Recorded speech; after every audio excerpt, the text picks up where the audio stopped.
Dude, as much as I want to stop you from hardcore gaming on shit like the Apple Mac because I have human morals, in this gaming economy, I still gotta put my smile on and support you spreading your wings to fly in freedom. Likely directly into a brick wall of games only supported on Windows, but you just have so much choice in whatever you feel like using as a gaming platform right now. Like a lot. I'm talking Final Fantasy franchise levels of abundance. There's so many spin-offs under that umbrella that you can't even pay me to think that Square Enix staff knows it all off the top of their dome. And like, how could it not? I mean, you got things like emulator handhelds that are going crazy right now, bringing the heart and swag back to this form of gaming, something that we're missing with even the most mainstream hardware out right now, all while Nintendo was viciously trying to convince etymologists that the word emulation is defined as Nintendo's property somewhere as we fucking speak. And look over there at Xbox evolving with the gaming trends, just straight up slapping that 4-piece circle onto any operating system or hardware that'll take a slice of their endless Bill Gates bankroll. If the Amazon Fire Stick can get infected with the green, then it's only a matter of time before we're all running Xbox natively through Neuralink brain chips. Then there's all the PC-based hardware and handhelds that have spawned in numbers like NPCs when you're not looking. Like, man, it is a free gaming market. The hobby's current level of choice is in its full-on new 3DS faceplate bag in terms of levels of fun, and eventual third parties just taking all that over. It's truly a golden age, but even still, as much as there is a deep customizable skill tree of a gaming lifestyle waiting for you to create your build on, it doesn't take away from the fact that the majority of people who play games, or at least don't give a shit about much except having something to play after coming home from that graveyard shift, still revolve around arguably the protagonists in this entire gaming experience, characters of which who get more nerfs to their aura than hero shooters after devs discovered the meta, being the video game consoles. The big three current pillars of Xbox, PlayStation, and Nintendo are names you just cannot escape no matter which specific crevice of this medium you decide to set up shop in, really because of what consoles had once represented to the entire scope of this gaming industry, being the first, well, let me catch myself and say semi-affordable way of gaming, since the whole inflation topic of paying $100 Nintendo games is really hot right now. The first sort of affordable way of bringing that arcade experience within the walls of your own home, which was unheard of at the time, at least not without a computer as big as the room I'm residing in right now. And then, as the Shrek storybook fable goes, consoles became the most acceptable gateway to the entire world of gaming, having each company dabbling in the cookie jar of the early gaming days, trying to be as unique and as enticing as possible to hook players into coming back to EB Games and dumping their wallets for more. Or at least trying to get your attention with the horny ass that Nintendo desperately wants you to forget about. It was competitive, it was exclusive, it was definitely expensive as hell, but at least at some point you could count on getting a substantial price cut. Consoles meant everything to gaming at one point, and you just couldn't wait until the next generation would hit because you just couldn't even fathom how much better the experiences would turn out to be and how much more gaming in itself would be pushed forward by whatever the next console with likely a wacky ass name was gonna be. But man, it's not that anymore. New generation consoles aren't terrible. It's the nicest thing I have to say. With how relatively fast technology has evolved, with how much some of the biggest game companies have gotten away with monetarily speaking, hell, with how some of the biggest game consoles just aren't even being needed anymore in some cases, I have very high doubt that buying a new console from this point forward at least will ever feel as lucrative and like a genuine upgrade as it once did. Of course, you can't shift all the blame to the big game companies like they have the highest ping in the lobby, but either way, unless you're really young or even just right now getting into gaming without knowing and experiencing its evolution over the years, it can be really hard to justify just a console purchase outright without a specific reason like you once used to. Because when it comes to specific reasons, most older gamers are looking for just that within these newer systems. We will read the detailed spec sheet long before being able to recite even the first sentence of the EULA agreement. Whatever it is, I agree to it, goddammit, get it out my face. Gamers are very much so invested into the hardware components of the game console, especially since they make up the bulk of these newfound price tags and the bulk of the freaking scarcity where chipsets are concerned every other year. And it's hard to argue against this modern interest because graphic potential just makes up a big part of justifying console buying for some players. You all know the saying of how, this game better make me feel like I'm playing in real life, or all the Grand Theft Autos in the world and the open world titles coming out, all that harping at least until Grand Theft Auto 6 comes out looking a little too realistic and having players feel like they'll wince a little bit committing their heinous crimes. Bottom line, people want to know. They don't want to be kept in the dark on what their visual prowess limits will hypothetically be for the next 5 to 10 years in that generation. And also, since a lot of graphic components are usually custom made for that console specifically, so just being able to see that is just good to log for research purposes, and also to watch Digital Foundry dissected on YouTube like a frog in science class. We all love that. But while every generation usually has its own form of substantial hardware updates, the leaps forward in being mind-blown over what a game can natively do has largely not really been big steps, and arguably I'd say the last 2, maybe even for some, the last 3 hardware generations. Like, I'm talking playing Mario 64 on the N64 for the first time and seeing Mario actually moving on a 3-dimensional plane, and you being behind the sticks controlling it after gaming was only known in the mainstream light for being this flat 2D experience. I'd even go as far as to say it's like in more recent years with the transition from the 7th generation consoles from 2005 all the way to the 8th gen starting in 2013. That period we started playing on blurry games on a likely fat booty back television and then ended up being able to still, like right now, at this very moment, play some of the new games on those older generation systems decently.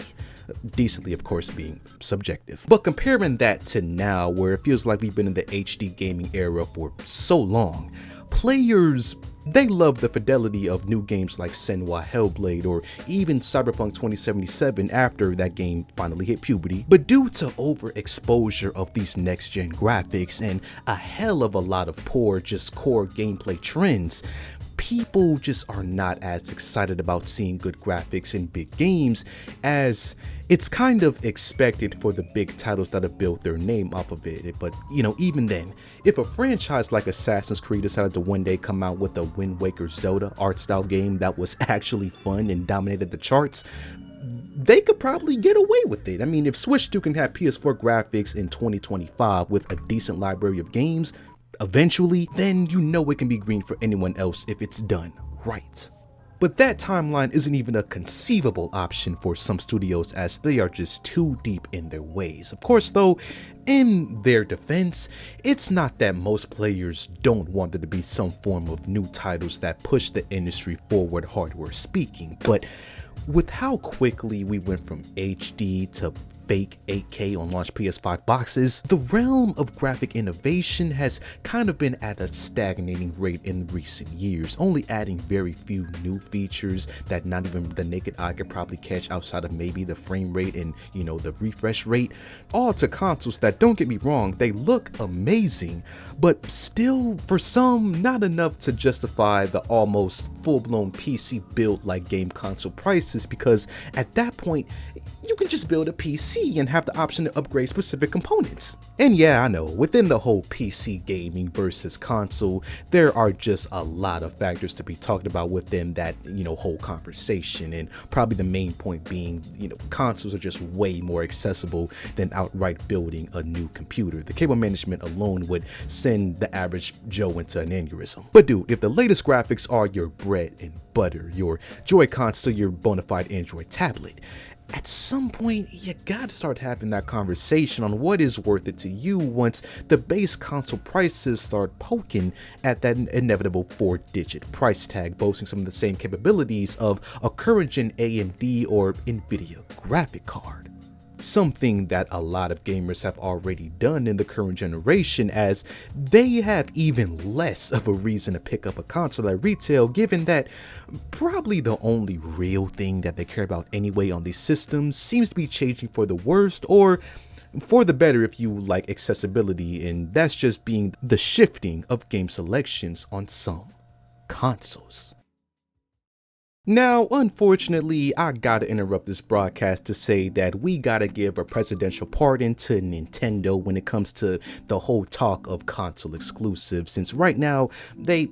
live on a private island with their starting five, you know? While everyone was pushing realism, they were pushing our fingers with heart rate monitors and shit. Let's just put them off to the side for a second. Because PlayStation and Xbox have been trading off their exclusives in the last 2 decades like bad RuneScape deals back in the day. Of course, you do have the special cases where some games are just really like heavily associated with a console and just being timed exclusives, like at one point the Mass Effect series debuting on the Xbox 360 before eventually being released from the Battle Royale bus onto PlayStation 3. Or watch this, that one weird period where Tomb Raider was like a staple of Xbox advertising during their whole timed exclusive period. You remember that?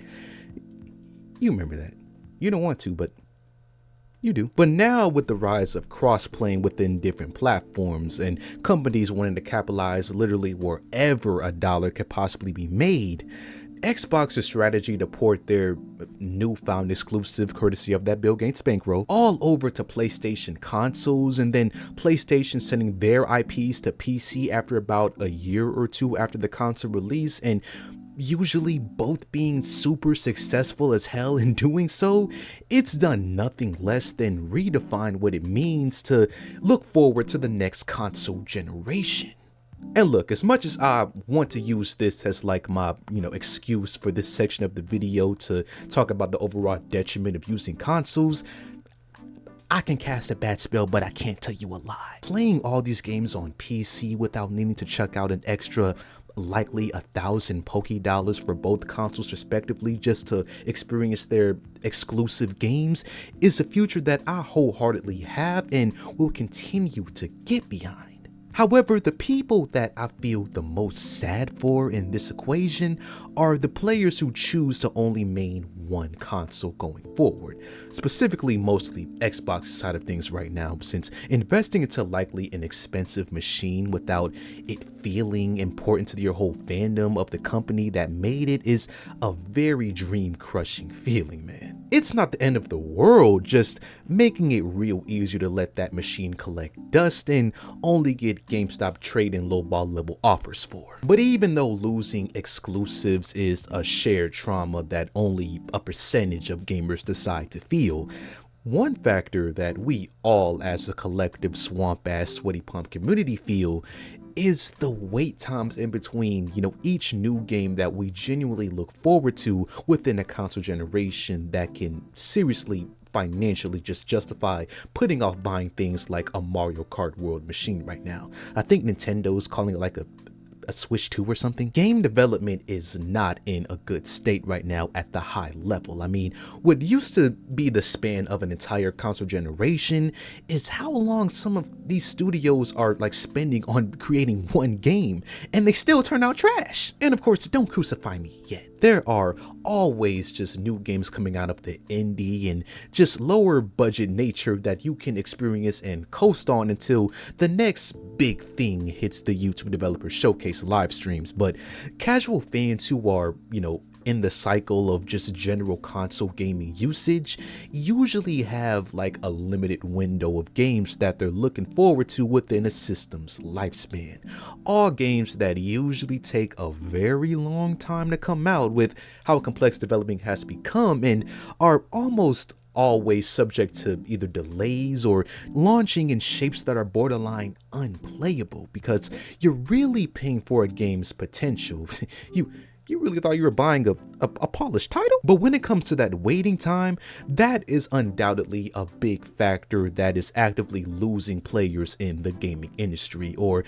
at the bare minimum, just putting some in Captain America Ice hibernation until the game that they actually want comes out and finally then will they bounce on the current generation system, because it's hard for some to not do something otherwise when we have things like the Nintendo Switch 2 launching with only one new game, the rest being postponed towards like the end of the year. Outside of Astro's Playroom and Sackboy: A Big Adventure, two beautiful games by the way, there was anything new with the PlayStation 5's lineup that you couldn't play on past generations or on other consoles, or they were just remakes and remasters. Admittedly, not a deal breaker, but when you compare the launch lineup of these newer systems to the older consoles of the yesteryears, a lot of them, they were ass, I will give you that, but at least the majority of the launch lineups had more mostly new and original experiences.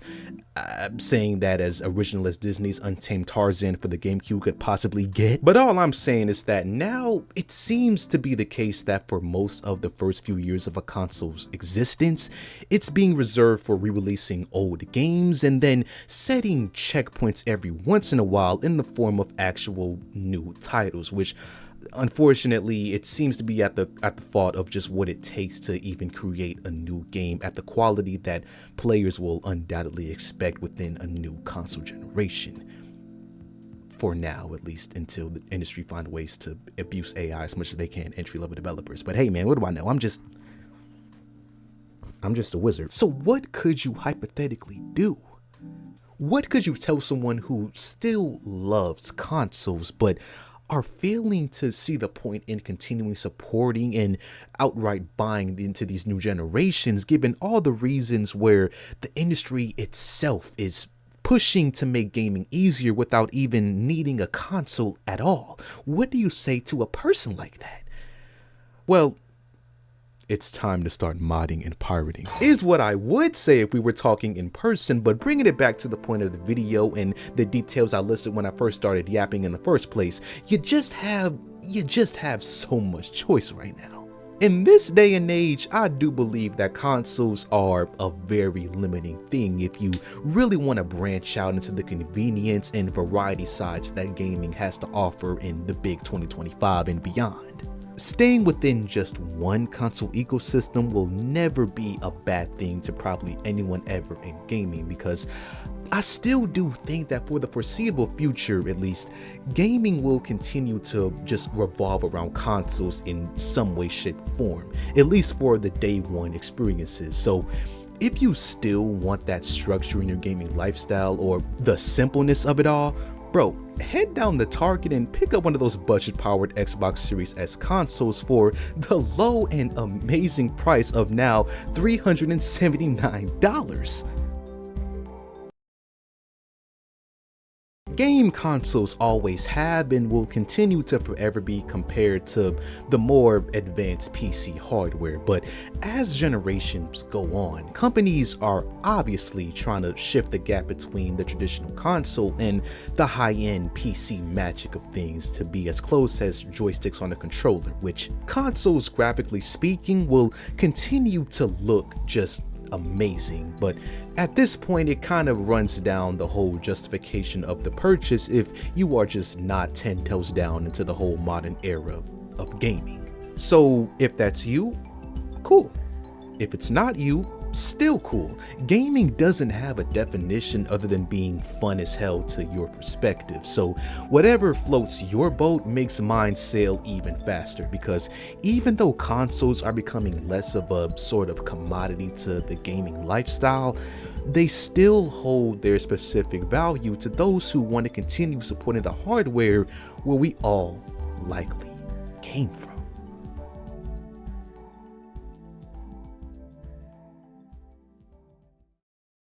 And that's all that I got for today, man. If you enjoy, leave a like on the video, subscribe, and I will see you guys in the next video.